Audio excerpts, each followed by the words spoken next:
I mean, Bozeman has been great to me, and you got to remember that I came in here as a 17, 18-year-old kid, was able to develop some life skills, get a degree, and play some big-time football, win some championships. And that's the dream that I had before coming here. That's the dream of any kid that's going to come to Montana State University. And I was able to fulfill that here in Bozeman. So I owe Bozeman a lot, and I'm just excited to be a part of this with Coach Choate and the staff.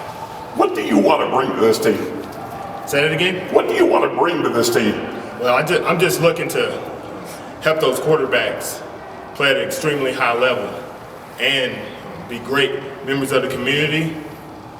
And last but not least, just be great academically, develop, have over a 3.0 GPA as a whole. And then once we have that, we'll push more and more, having a 3.5, just like our season last year, we were 4-7. Right? We're trying to push to improve. So that's going to take a lot of work. But I know the staff here is committed to that. I'm committed to that, and the players are as well. Can you talk about the journey since you left here and kind of what you learned along the way?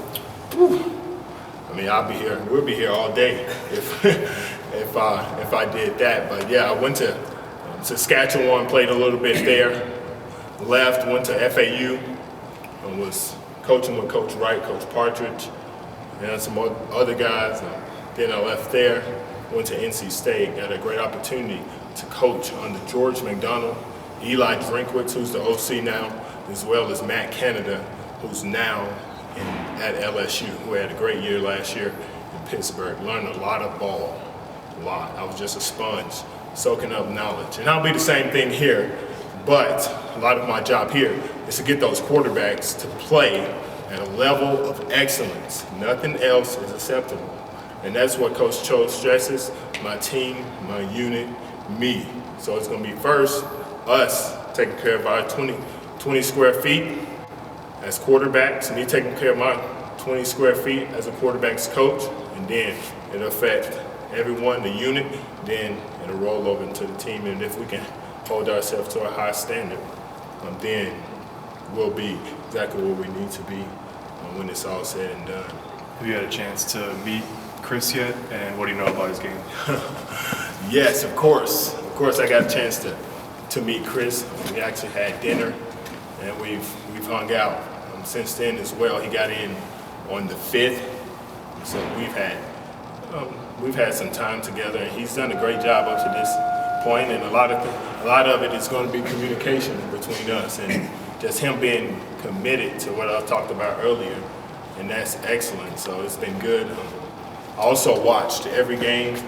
I'm finishing a breakdown of all the quarterbacks that played, Tyler Brugman and Chris Murray right now. I've watched all of the film, but it's just going on and fine-tuning my evaluation. So moving forward, I'll continue to do so.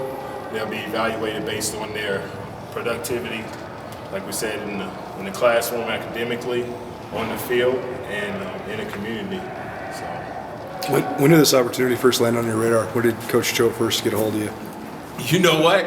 When Coach Choate first got the job, we were in contact. We've been in contact since he got the job here, and our philosophies align. I was just extremely excited that he called me for the opportunity to be on his staff. And over time, we developed more of a relationship.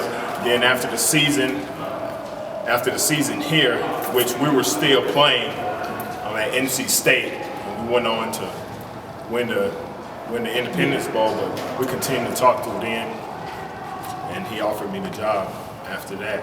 So I'm extremely excited to be here and to give back to a place and that gave so much to me, and also just it's about the kids. Coach Doran had a really good thing going over there. Yeah. Almost beat Clemson. Was it a tough decision to leave there, or why was this the right fit right now for you? You know what? The opportunity to be a quarterback's coach, that doesn't happen to everyone. A lot of times you are offered the receiver's job, the running back's job, but the quarterback's job is extremely hard to get, and the opportunity to develop under Coach Messingham, who's a great mind, and the rest of the staff. I mean, I thought it was kind of was a hard decision, but at the same time, I developed a lot at NC State. Coach Doran did a great job of developing young coaches like myself. I felt like given the tutelage of Coach Doran and Coach McDonald and Drinkwitz in Canada, that I was ready for this opportunity. So I had to jump up on it. And it's at my alma mater, a place that I love. So it was a hard decision, but at the same time, it was the best decision. The passing game struggled obviously last year here. So what do you see just in your first evaluations that needs to happen here to kind of turn that around? You know what? I won't get into the details of that. I'm still evaluating what they did last year, talking to Coach Messingham on what he wants to do, and just picking his brain on exactly what he likes in the pass game. And then also just kept getting to know Chris. That'll be a lot of the, I guess, well, Chris, based on what he likes and what he knows and what he understands and what he's comfortable with running, that's how I think we'll develop our game plan from here on. So I can't say, oh, this was wrong, that was wrong, this was wrong. But the one thing I can say is that I'll continue to learn from Coach Messingham, and we'll kind of talk about exactly what we're going to do schematically to help Chris or Tyler or Tucker, who's coming in, whoever wins the job, help them become the best player that they can possibly be. DeNarius, do you think Chris is a lot like you as a freshman? It's Chris. You know what? I won't get into that. I'm a coach now. That's irrelevant. Truthfully, that's really irrelevant. Is he the same kind of player? Is he the same kind of player? I mean, he's. I would say he has some really great tools. That's all I can say. He has great tools. I won't compare him to myself because I'm not playing anymore. I'm washed up. Look at me right now. So therefore, we'll see. We'll see based on what he does from here on out, what kind of player he'll be, because I'm not comparing him to me. He's a different human being. So that'll be my answer to that. You said you and Coach Choate align well. Could you just expound on that a little bit more? What does that mean? You know what? Number one, he's about the kids.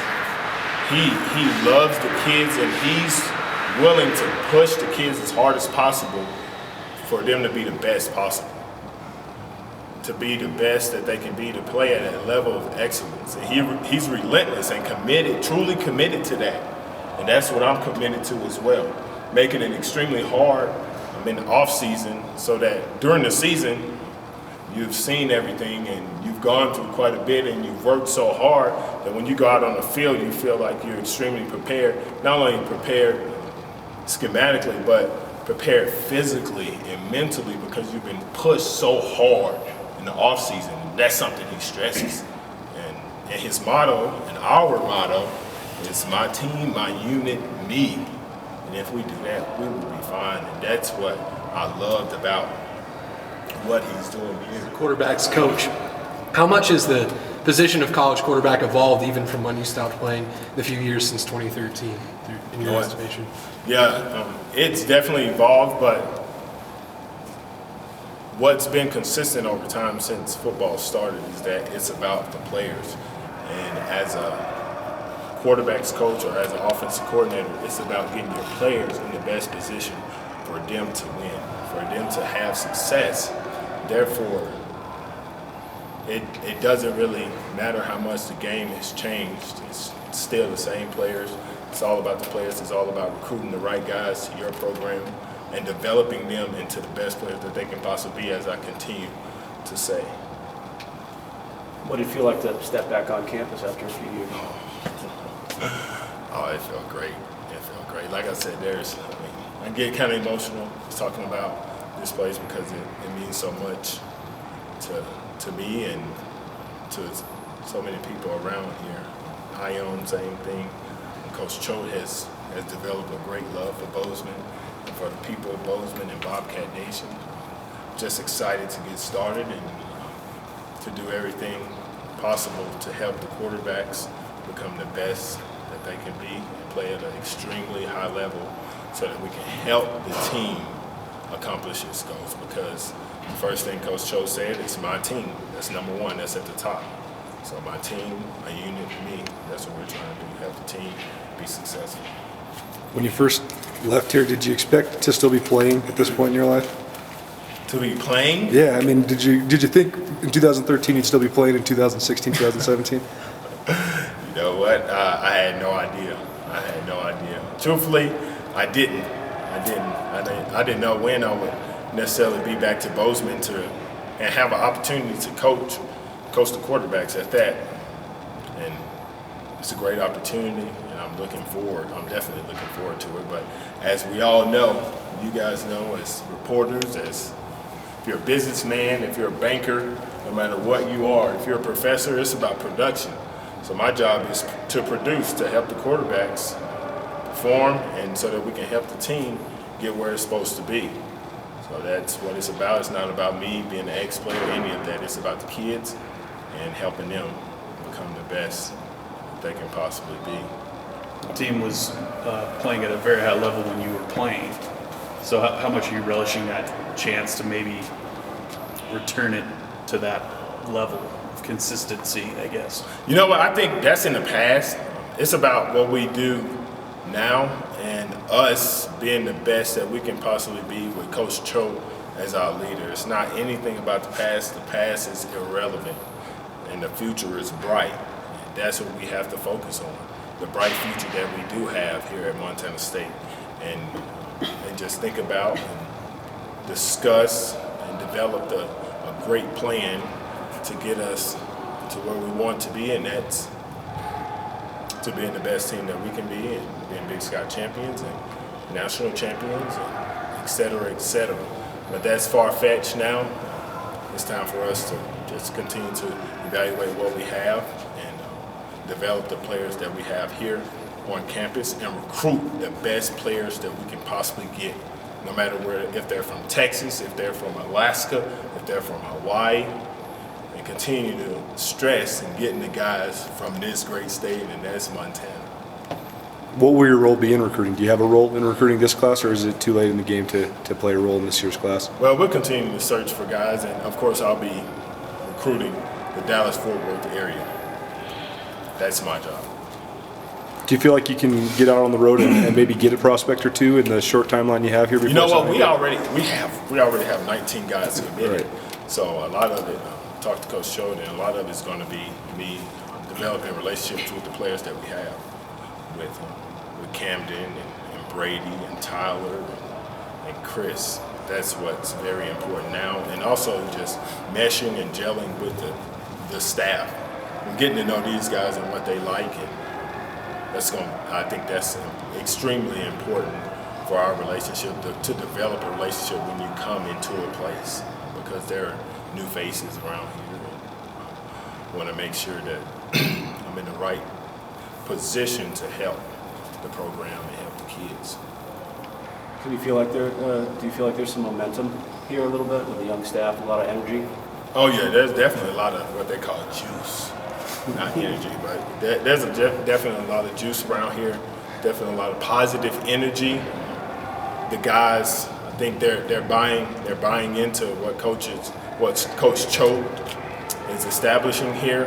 But we'll see over time if it's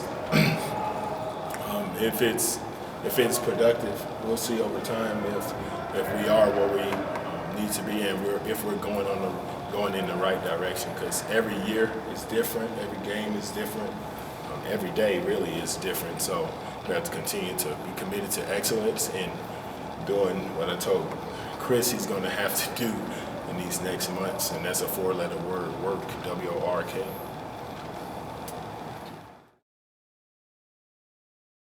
Certain things that I knew I wanted to do on staff, and went ahead and moved forward with those immediately.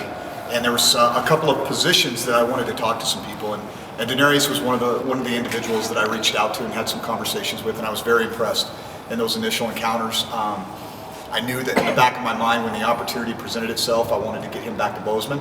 I thought he would bring a lot to the table, and as the year progressed, I just felt like us adding the extra coach on the offensive side, allowing Courtney to kind of dig in more to the details of each position, and bringing somebody in, especially as kind of the year evolved and how our quarterback situation evolved, that he was a perfect fit. And I think he's going to bring tremendous amount of value to us, not just with the quarterbacks, but the perspective that he brings to our program. He's a winner. He's a Bobcat. I think he's going to allow us to re-engage a little bit in the Dallas-Fort Worth area in recruiting, and just a lot of real positives. This is a small fraternity coaching. Do you know anyone that's worked with him in the past couple years? Yeah, I do actually. The offensive coordinator at NC State was at Boise. He actually coached Matt, and I didn't work directly with him, but that was an easy call for me to make. I could reach out and say, hey, what kind of coach is this kid? And, what are his strengths? What are his weaknesses? What do you think he brings to the table? And so, yeah, I think that's one of the things that we try to do is do our homework and our due diligence. And it doesn't take very long to talk to DeNarius to know that that's somebody you probably want to work with, but you still need to do your homework. And so, excited. I mean, I think our players are excited. I think Kane's really excited because he doesn't have to carry the Bobcat flag by himself anymore. We can pass the torch a little bit on recruiting visits and things like that. So it's going to be a good deal. He said you reached out to him right after you got the job. Yeah. I called him. I called Jody Owens because Jody had been on staff here, obviously, and a number of other individuals that I think were. There's a lot of Bobcats out there that are in coaching, and so I kind of wanted to reach out to those guys. What I wanted them to know was, hey, it might not be the right time now, but I know who you are. I want to, as I built this initial staff, certainly one of the important things to me was to have people that I was comfortable with and understood how I did things and my personality, and I think that was going to help us to gain traction quickly. And as the staff evolves, I think it's important to bring back Bobcats. I think that's something that does matter, especially people that had a great deal of success here understand the uniqueness of this place and how special it is, and that they can convey that message to recruits and to our current players. What kind of jump is it to go from being a graduate assistant to trusting him with a quarterback? Well, I think it's the perfect fit for us right now because it's one of those deals where DeNarius is a grinder. That is the word that kept coming up when I talked to people about him in terms of how he prepares and what a hard worker he is and how meticulous he is. And so when I talked to him about this position, it was really like, your job is to develop basically a curriculum for quarterbacks from the ground up, from literally your feet to the top of your head in terms of mechanics, in terms of preparation, in terms of film study, in terms of coverage identification, in terms of leadership. And that's kind of what we've entrusted him with. And he's excited because here he doesn't have to carry the weight of being a play caller or putting the whole piece together. He can really just focus on a position that he's very familiar with, that he played at a high level, and dig in and become an expert on that. And it's great because Courtney now can step aside without having to worry about, okay, is this guy going to try? The dynamic's important there, because you can't I couldn't bring in somebody that was a coordinator. That wouldn't have worked for us right now. It was just a perfect storm, and I think it's a great addition to our staff. And again, we focus on the value that he brings directly to the quarterbacks, which is certainly what I want to look at, but there's other things that he brings to the table. And it was a home run for us, I think. Do you have any knowledge of his playing career or how he was as a player? Yeah, he was a two-time Big Sky offensive MVP. And was a part of 3 conference championships here. I'm a history guy, right. So I pay attention to that stuff. Whether it's how many championships we won, how many players that we've had that are All-Americans. I rely on this guy right here, Billy Lamberty, as we like to call him. But he's got volumes of. On top of his desk, I think, actually. But, that's, you go downstairs and look in our locker room, and our core values, character, accountability, toughness, state. Well, Sonny Hollins on one end of our locker. You got Dane Fletcher. Who else do we have down there, But DeNarius is one of them. And so I think he represents kind of a recent connection. That there was some great football that was being played here in the early 2010s, and he was a huge part of that. I think that end zone complex over there, he probably had something to do with getting that thing done and filling it for sure. And I think that's important for us to have a good tie to our past. And with he and Kane, that's two of probably the most decorated Bobcats ever, and we've got them both here right now, and that's exciting. Looking back on last season, did you think being a coach down, so to speak, you guys still operated pretty well? Yeah, I felt like, here was the thing. It was like, I really feel like it worked out just perfectly because it kind of gave us the opportunity to really examine what our needs were instead of just filling a position and saying, okay, now we got a staff. We were able to kind of go through the season and figure out what what is it that we really need to take the next step? What can help us the most? And so I, greatly appreciative of the administration and their willingness to get us to where we need to be, and that was a huge step. And I think that taking a step back and having the time to really examine what was going to be best for us was beneficial. And I feel like we've done that now with the addition of DeNarius. His work ethic is well known, but also his personality is such a thing in here. How do you think that will fit in with the staff and the players? It's going to be awesome. That was probably the biggest concern that I had, Coulter, was not who I brought in, but how is that going to affect our staff chemistry? Because I think we have very good staff chemistry. I think we have a bunch of people that like each other, that respect each other. Coming to work is not even when we were going through that losing streak, I mean, that was, you could tell we were going to be fine just because of the way the guys handled it. There wasn't anybody pointing fingers at anybody else. We were all going to work and accepting responsibility for the areas that we needed to be responsible for. And so that was my biggest concern. It wouldn't matter who it was. You bring somebody in, it changes the dynamic. And so I'm very, very in tune to that. And I felt like, he's a humble, hungry guy. He's not going to pound his chest or say, hey, look at me.